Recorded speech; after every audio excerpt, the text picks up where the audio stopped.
നമസ്കാരം. എല്ലാ ദൂരദർശൻ പ്രേക്ഷകർക്കും വലിയൊരു നമസ്കാരം കേട്ടോ. നമ്മള് ഒരു യാത്രയിലാണ്. ആ യാത്ര എന്ന് പറയുന്നത് നമ്മൾ കേട്ടറിഞ്ഞ അല്ലെങ്കിൽ നമ്മൾ കേട്ടറിയാത്ത ചരിത്രമാവാം, അല്ലെങ്കിൽ നമ്മൾ കണ്ടറിഞ്ഞ അല്ലെങ്കിൽ നമ്മൾ കണ്ടറിയാത്ത ദേശമാവാം, നമ്മൾ രുചിച്ചറിഞ്ഞ എന്നാൽ നമ്മൾ രുചിച്ചറിയാത്ത രുചികളാവാം. ഇവ തേടിയുള്ള ഒരു യാത്രയാണ് ദ ഹെറിറ്റേജ് ബൈറ്റ്സ്. ഞാൻ ഇന്ന് എത്തിയിരിക്കുന്നത്, നിങ്ങൾ എല്ലാവരും കേൾക്കുന്നുണ്ടോ, ഇത് എന്താണ് ഈ പാറയുടെ പുറത്തൊക്കെ നിൽക്കുന്നത് അല്ലേ? ഈ പാറ എന്ന് പറയുന്നത് ഇത് വെറും ഒരു പാറയല്ല കേട്ടോ, ഇത് ചരിത്രം പേറുന്ന ഒരു പാറക്കെട്ടാണ്. ഏകദേശം 3.5 ഏക്കറിൽ കിടക്കുന്ന ഒരു പാറക്കെട്ടാണ്. ഈ പാറക്കെട്ടിന് അടിയിൽ വളരെ പ്രസിദ്ധമായ 8-ാം നൂറ്റാണ്ടിൽ നിർമ്മിക്കപ്പെട്ടു എന്ന് കരുതുന്ന ഒരു ക്ഷേത്രത്തിന്റെ മുകളിലാണ് ഞാൻ നിൽക്കുന്നത്. പത്തനംതിട്ട ജില്ലയിലെ കവിയൂർ എന്ന മനോഹരമായ ഗ്രാമത്തിലെ കവിയൂർ തൃക്കക്കുടി ഗുഹാക്ഷേത്രം. അപ്പൊ ആ ക്ഷേത്രം കാണണ്ടേ? എല്ലാവരും ആഗ്രഹിച്ചിരിക്കല്ലേ? അപ്പൊ നമുക്ക് അതിന്റെ കാഴ്ചയിലേക്ക് പോവാം. ദ ഹെറിറ്റേജ് ബൈറ്റ്സ് ദാ പോകുന്നു നമ്മുടെ ഗുഹാക്ഷേത്രത്തിലേക്ക്.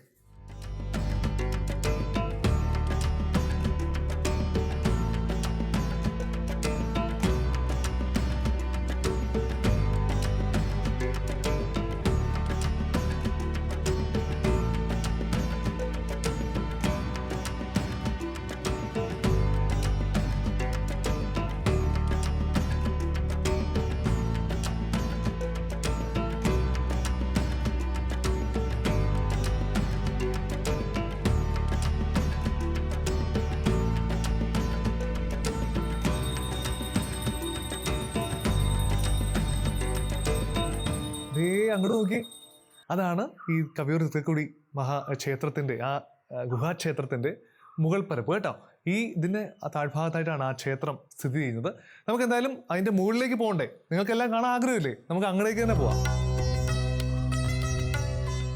കവിയൂർ എന്ന ഈ മനോഹരമായിട്ടുള്ള ദേശത്തെ കവിയൂർ പഞ്ചായത്തിന്റെ പ്രസിഡന്റ്, ഏറ്റവും ആദരണീയനായ MD ദിനേശ് കുമാർ. ദിനേശ് ചേട്ടനാണ് ശരിക്കും നമ്മുടെ ഇന്നത്തെ യാത്രയുടെ നട്ടെല്ലെന്ന് പറയുന്നത് കേട്ടോ. നമ്മൾ ഇനിയും സ്വാദ് ആസ്വദിക്കാൻ വേണ്ടി മറ്റൊരു സ്ഥലത്തേക്കൊക്കെ പോകണ്ട. ആദ്യം നമ്മൾ ക്ഷേത്രത്തെ കുറിച്ചാണ് അറിയേണ്ടത്, എന്താണ് ഇതിനെക്കുറിച്ച്. അപ്പം ദിനേശ് ചേട്ടൻ നമ്മുടെ കൂടെ ഇവിടെ കൂടുകയാണ്. നമ്മളോടൊപ്പം ദിനേശ് ചേട്ടൻ വിശേഷങ്ങൾ പങ്കുവെക്കാനൊക്കെ അതേ കൂടുതൽ. ദിനേശ് ചേട്ടാ,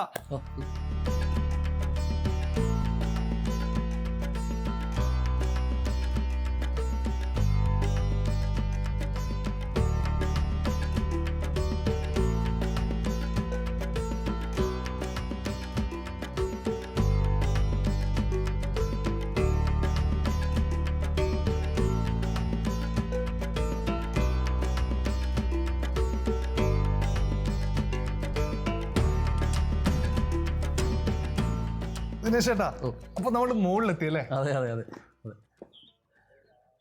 നിരവധി ആളുകൾ എന്നും വരാറുണ്ട് ഇവിടെ കേട്ടോ. ഈ ചുറ്റും കാണുന്നത് കവിയൂർ പഞ്ചായത്ത്? അതെ അതെ അതെ, മുഴുവൻ മുഴുവൻ മുഴുവൻ ഒരു ഹൃദയഭാഗത്താണോ അപ്പൊ നമ്മളെ ഗുഹാക്ഷേത്രം നിൽക്കുന്നത്? അത് ഇവിടെ കയറി വന്നാലേ ഇതിന്റെ ഒരു മനോഹാരിത നമുക്ക് കാണാൻ സാധിക്കത്തുള്ളൂ. ദിനേശ് ചേട്ടാ, ഇതിന്റെ ഒരു എങ്ങനെയാണ് പൂർണ്ണമായിട്ട് നമ്മുടെ പ്രേക്ഷകർക്കായിട്ട് ഇതിന്റെ ഒരു ചരിത്രം മനസ്സിലാക്കി തരാൻ എന്താ? എന്നെക്കാളും കൂടുതൽ അറിയാവുന്ന ഒരാളെന്നോടൊപ്പം ഉണ്ട്. അദ്ദേഹം തീർച്ചയായിട്ടും ഉണ്ട്. അദ്ദേഹം കാര്യങ്ങൾ കൂടുതലായിട്ട് വിശദീകരിക്കും.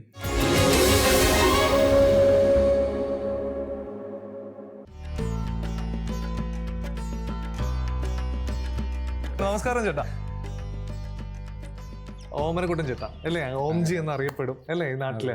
പടയണിയുടെ വലിയൊരു പടയണി എന്ന കലയെ മുമ്പോട്ട് കൊണ്ടുപോകുന്നതിൽ ഏറ്റവും കൂടുതൽ പങ്കുവഹിക്കുന്ന ഒരു വ്യക്തിയാണ് ഈ നാട്ടില്. ശരിക്കും നമ്മളിപ്പോ നിൽക്കുന്നത് തൊട്ടു മുകളിലാണ് അല്ലെ? അമ്പലത്തിന് തൊട്ടു മുകളിലാണ് ഈ പാറയിലെ അമ്പലം. ഈ ഇതിനെക്കുറിച്ച് ഞങ്ങളുടെ പ്രേക്ഷകർക്ക് വേണ്ടി ഒരു ചരിത്രത്തെക്കുറിച്ച്, ഗുഹാക്ഷേത്രത്തിന്റെ ഒരു ചരിത്രത്തെക്കുറിച്ച് ഒന്ന് പറയാം. ചരിത്രത്തെക്കുറിച്ചും പറയും. ചരിത്രം ഇതിൻ്റെ ഭാഗമായിട്ട് അതിൻ്റെ ഐതിഹ്യവും ഉണ്ട്. അപ്പം ഐതിഹ്യം ഒരു ഭാഗത്തെടുക്കും, ചരിത്രവുമായിട്ട് അതിനെ വലിയ ബന്ധങ്ങൾ നമുക്ക് പറയാൻ പറ്റത്തില്ല. എങ്കിലും കവിയൂർ എന്ന് പറയുന്ന ഗ്രാമത്തിന് സഹസ്രാബ്ദങ്ങൾ, അതായത് 8-ാം നൂറ്റാണ്ടോടുകൂടി കേരളത്തിൽ വ്യവസ്ഥാപിതമാകുന്ന വൈദിക ഗ്രാമങ്ങളിലെ പ്രധാനപ്പെട്ട ഒരു സ്ഥലമാണ് കവിയൂർ. ഒരു ഗ്രാമമാണ്, 64 ഗ്രാമങ്ങളിലൊന്നാണ്. അതിലെ തിരുക്കൽക്കുടി എന്നുള്ള പേരാണ് തൃക്കക്കുടി എന്നത്. കല്ലിൽ തുറന്നുണ്ടാക്കിയ ക്ഷേത്രം. ഇതിൻ്റെ ഐതിഹ്യം പറയുന്നത് കവിയൂർ ക്ഷേത്രത്തിൻ്റെ നിർമ്മാണ സമയത്ത് തന്നെ ഇതും ആരംഭിച്ചു. അപ്പോൾ അതിൻ്റെ പ്രശസ്തി പോകുമെന്ന് കരുതി, അത് തടിയേലല്ലേ ക്ഷേത്രത്തിൻ്റെ നിർമ്മിതി, പോകുമെന്ന് കരുതി ഹനുമാൻ സ്വാമി വേഷം മാറി വന്ന് രാവിലെ ഒറ്റ രാത്രി കൊണ്ട് ഈ ഭൂതത്താന്മാർ നിർമ്മിക്കുമായിരുന്നു ക്ഷേത്രം. അപ്പം നേരം സൂര്യൻ ഉദിച്ചെന്നുള്ളത് ഇവർക്ക് അതിനും പോയിട്ട് പുറപ്പെടണം.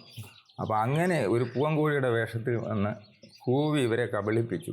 അപ്പോൾ ഒരു പണി പൂർത്തിയാക്കാതെ തിരിച്ചുപോയി. അങ്ങനെയാണ് ഇത് കവിയൂരിന് കൂടുതൽ പ്രശസ്തിയായി ഇത് അങ്ങനെ കിടന്നു എന്നതാണ് ഒരു വാമൊഴി ഐതിഹ്യമുള്ളത്. ഇത് കവിയൂർ ക്ഷേത്രമായിട്ട് ഏകദേശം 1.5 കിലോമീറ്റർ വ്യത്യാസമേ ഉള്ളൂ. 1.5 കിലോമീറ്റർ. അപ്പോൾ അങ്ങനെയാണ് ഐതിഹ്യം പറയും. പക്ഷേ ചരിത്രം നമ്മൾ നോക്കുമ്പോൾ ഒരു പക്ഷേ അതിലും പഴക്കം ഈ ഒരു ഇതിൻ്റെ ശില്പ സമ്പ്രദായമൊക്കെ കാണുമ്പോൾ നമുക്ക് മനസ്സിലാക്കുവാനായിട്ട് സാധിക്കും.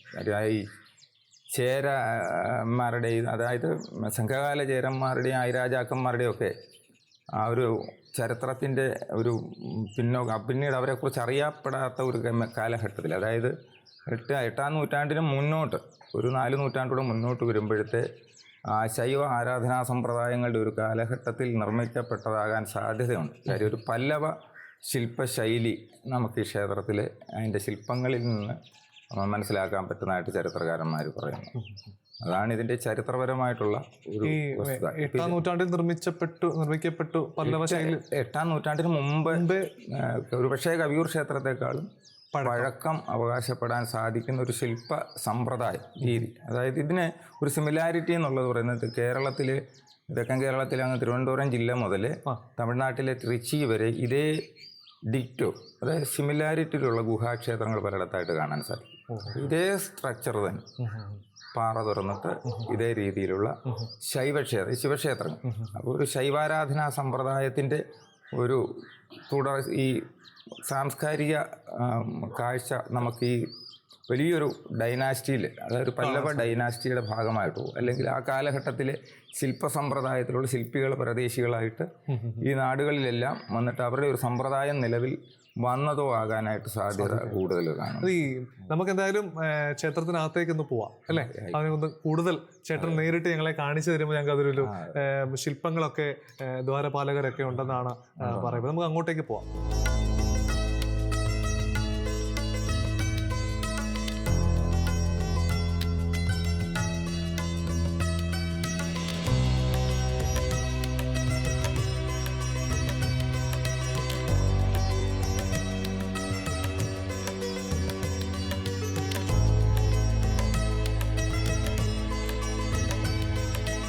അത്ഭുതം തോന്നുന്നു കേട്ടോ ചേട്ടാ. ഇത് കാണുമ്പോൾ തന്നെ പ്രേക്ഷകർ വിചാരിക്കുന്ന പോലെ ഇതൊരു എന്താ പറയുക ചുറ്റമ്പലത്ത് നിൽക്കുന്ന ഒരു പ്രദേശം അങ്ങനൊന്നും അല്ല. ഇത് മറ്റൊരു അനുഭൂതിയാണ് നമുക്ക് സമ്മാനിക്കുന്നത്. അതെ, കാരണം എന്താണെന്ന് വെച്ചാൽ നമ്മൾ കാണുന്ന സാമ്പ്രദായിക രീതിയിലുള്ള കേരളീയ വാസ്തു ശില്പ സമ്പ്രദായത്തിനെ അപേക്ഷിച്ച്, തടിയിലും മറ്റുള്ളതിനെ അപേക്ഷിച്ച് ഇത് കരിങ്കല്ലിൽ പൂർണ്ണമായിട്ടും കൊത്തിയെടുത്തേക്കണം. നമ്മൾ നോക്കി എന്തൊരു ഫിനിഷിംഗ് ആണത്. അതെ, ഇന്നത്തെ ആധുനിക സാങ്കേതിക വിദ്യ ഒന്നും ഇല്ലാതിരുന്ന കാലഘട്ടത്തിൽ കല്ലുളികളും ചുറ്റികയും ഒക്കെ ആയിട്ട് നിർമ്മിച്ചെടുത്ത അതിമനോഹരമായിട്ടുള്ള ഇതാണ്. ഞാൻ ചോദിക്കട്ടെ, മുകളിലൊരു കട്ടില വെച്ചേക്കുന്ന പാട് പോലെ പക്ഷെ എന്തെങ്കിലും ഉണ്ടായിരുന്നിരിക്കാം. പക്ഷെ എൻ്റെ ഓർമ്മയിൽ ഇങ്ങനെയാണ് കാണുന്നത്. മുമ്പ് ഉണ്ടായിരുന്ന എന്തെങ്കിലും നിർമ്മിതി ഉണ്ടോ ഇല്ലയോ എന്നുള്ളത് അറിഞ്ഞുകൂടെ. നമുക്ക് അകത്തോട്ട് കയറാൻ സാധിക്കുമോ? ഇവിടെ വരെ കയറാം. ചേട്ടൻ ആദ്യം കയറിക്കോളൂ.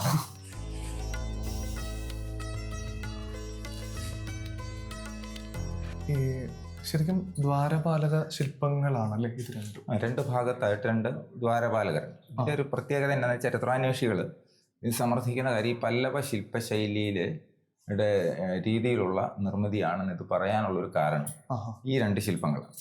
അതായത് ഇത് ഏകദേശം നമ്മുടെ തമിഴ്നാട്ടിലെ കാഞ്ചീപുരത്തെ ക്ഷേത്രങ്ങളിലും കൈലാസനാഥ ക്ഷേത്രത്തിലും അതേപോലെ തന്നെ മഹാബലിപുരത്തെ ക്ഷേത്രങ്ങളിലുമൊക്കെ ഇതേ സമാനമായിട്ടുള്ള ശില്പ സമ്പ്രദായം കാണാൻ സാധിക്കും.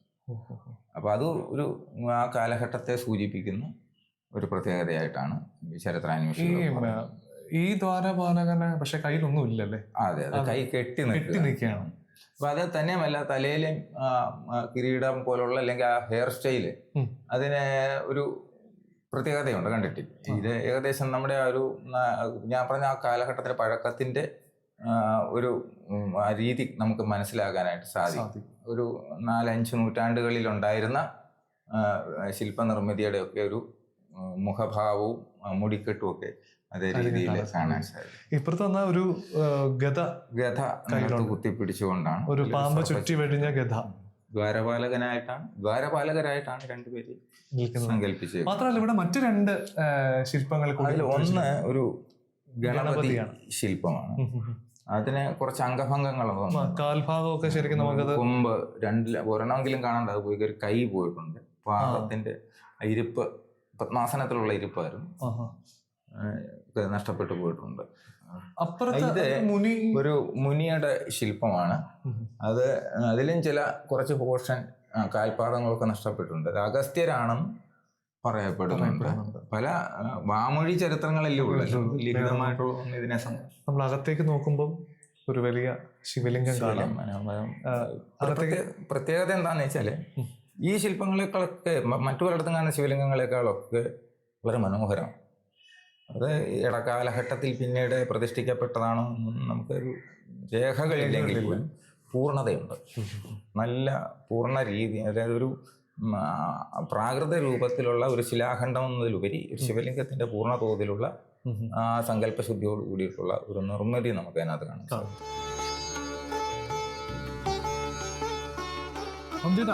ഒത്തിരി സന്തോഷം, ഒത്തിരി സ്നേഹം അറിയിക്കുന്നു. കാരണം ഇത്രയും മനോഹരമായി ക്ഷേത്രത്തെ പറ്റി ഇത്രയും മനോഹരമായിട്ട് പറഞ്ഞു. പക്ഷെ എനിക്കിപ്പോൾ നല്ല വിശപ്പാണ്. എന്നോട് ദിനേശ് ചേട്ടൻ പറഞ്ഞത് കവിയൂരിന് തന്നെ എന്തോ ഭാഗമായ രുചി ഞങ്ങളെ പരിചയപ്പെടുത്താന്നാണ് പറഞ്ഞത്. തീർച്ചയായിട്ടും ദിനേശ് ചേട്ടാ, അപ്പം ഇനി നമ്മൾ എങ്ങോട്ടാ പോകുന്നത്? തൊട്ടടുത്തോട്ട് പോവാം. അപ്പൊ ഓംചേട്ടൻ വരണം, അപ്പൊ നമുക്ക് അങ്ങോട്ട് പോവാം. ഓ,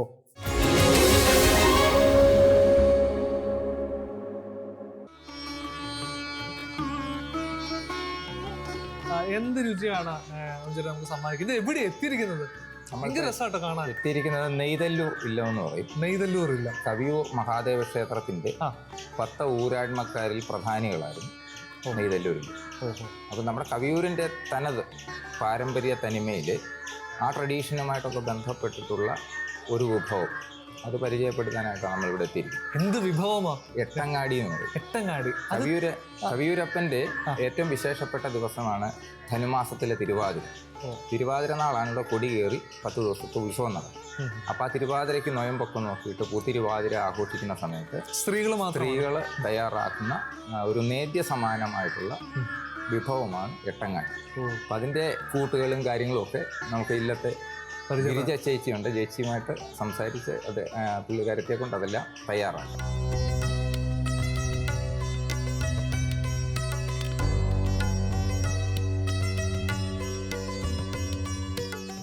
അപ്പം ഇവിടെ എന്തൊക്കെയാണ് ഈ എട്ടങ്ങാടി? എട്ടങ്ങാടി എന്ന് പറയുമ്പോൾ 8 വിഭവങ്ങളാണോ?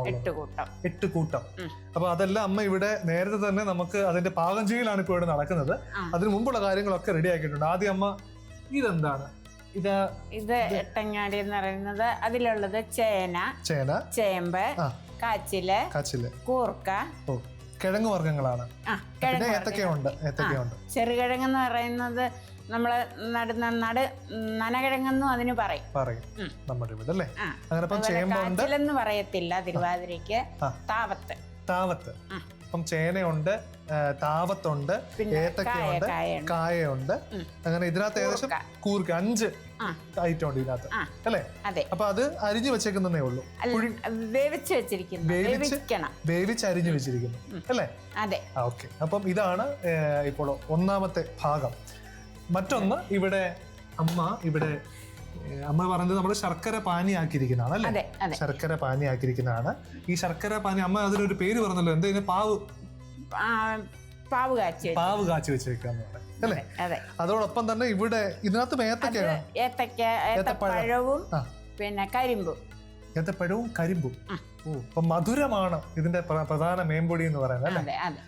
പിന്നെ ഇതെന്താ ഇവിടെ പൊടിച്ചു വെച്ചേക്കുന്ന? ചെറുപയറ്, വൻപയറ്, ചോളം. അപ്പൊ അത് എല്ലാം കൂടെ ചേർത്ത് നമ്മള് വൻപയറ്, ചെറുപയറ്, പിന്നെ ഈ മുതിരയൊക്കെ എടുക്കും ഇതിന്റെ കൂടെ.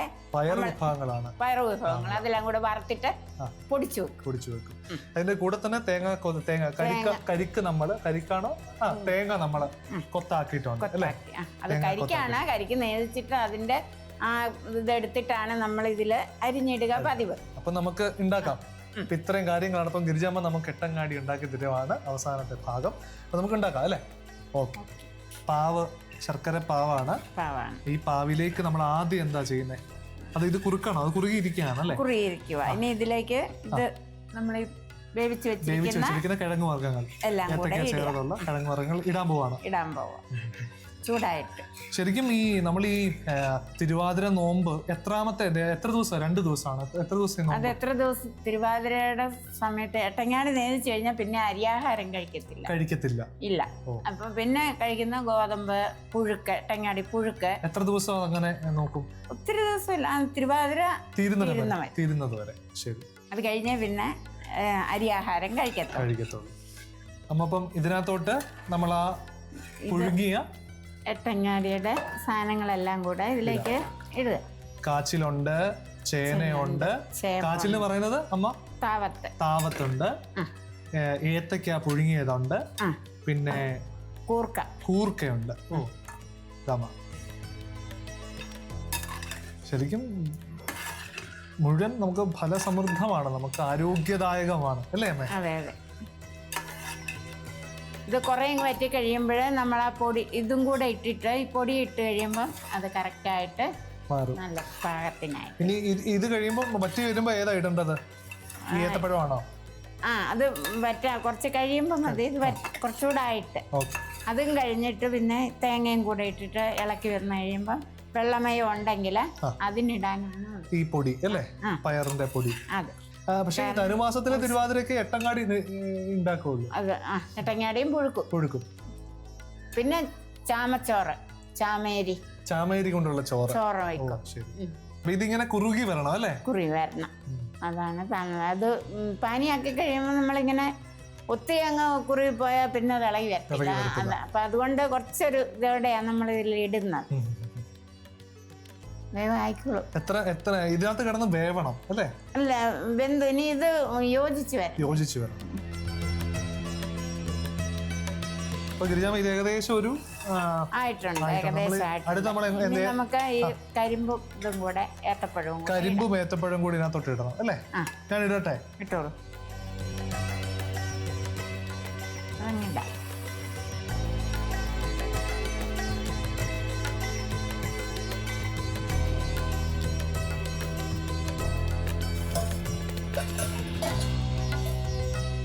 കരിമ്പും ഏത്തപ്പഴം കൂടെ നമ്മൾ ഇട്ടു.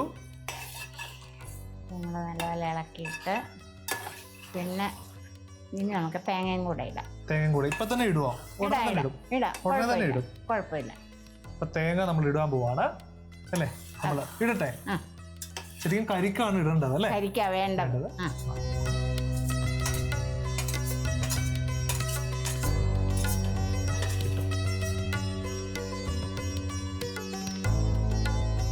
ഇതിന്റെ കൂടെ ഈ പയറ് പൊടിച്ചത്, ഇതിനകത്ത് എന്തെങ്കിലും ഏതൊക്കെ പയറുണ്ട്?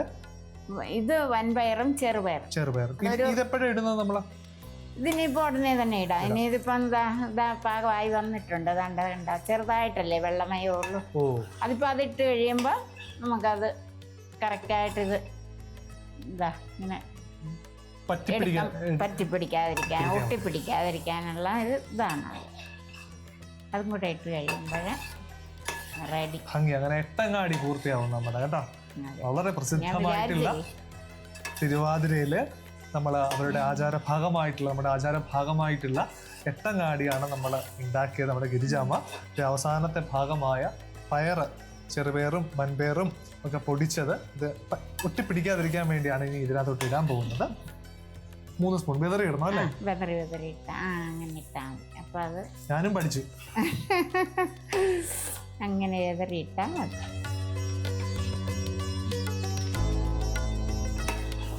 ഒരുപാട് തൊട്ടി കഴിയുമ്പോൾ പിന്നെ നമുക്ക് കഴിക്കാൻ പാടായിരിക്കും. അതുകൊണ്ട് ഇത്രയും മതി.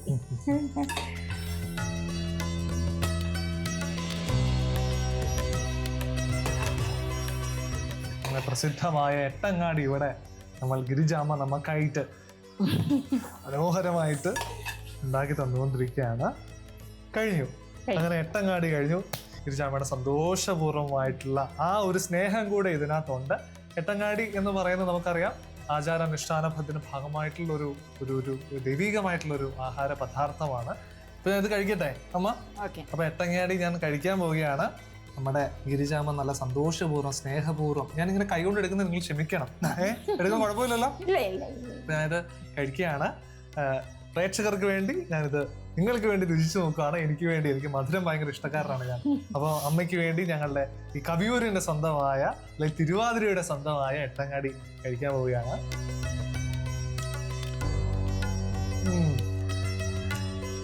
ആ കിഴങ്ങ് വർഗ്ഗങ്ങളൊന്നും എല്ലാം വെവ്വേറായിട്ട് ഫീൽ ചെയ്യത്തില്ല. എല്ലാം കൂടെ മധുരത്തിനകത്ത് വന്നപ്പോൾ തന്നെ എല്ലാം നല്ല രുചി, ചേർന്നൊരു രുചി, നല്ല മനോഹരമായിട്ടിരിക്കുന്നു. ശരിക്കും ഇതാണ് തിരുവാതിര നാളിലെ അമ്മമാര് കഴിക്കുന്നതെന്ന് ഓർക്കുമ്പോൾ അല്ലേ, ദ ഹെറിറ്റേജ് ബൈറ്റ്സ് എന്ന മനോഹരമായിട്ടുള്ള പരിപാടിയുടെ പേരിലും അമ്മയ്ക്ക് ഹൃദയം നിറഞ്ഞ നന്ദി അറിയിക്കുകയാണ്. അമ്മ എല്ലാവിധ ആശംസകളും നേരുന്നു കേട്ടോ. ആ ചിരി എപ്പോഴും ഉണ്ടാവണം. ഓക്കെ ഓക്കെ, അപ്പൊ താങ്ക് യു.